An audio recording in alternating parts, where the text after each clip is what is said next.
آگے بڑھاتے ہوئے بات کریں گے ہم ساہیوال سے۔ محافظ ہی جب ظالم بن جائے تو معاشرہ صرف تباہ ہوتا ہے۔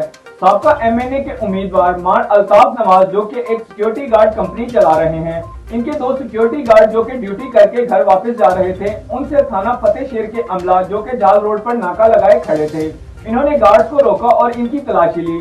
گارڈ نے لائسنس، پرمٹ اور کمپنی کے لیٹر دکھایا، پر ناکہ پر موجود عملے نے رشوت کا مطالبہ کیا۔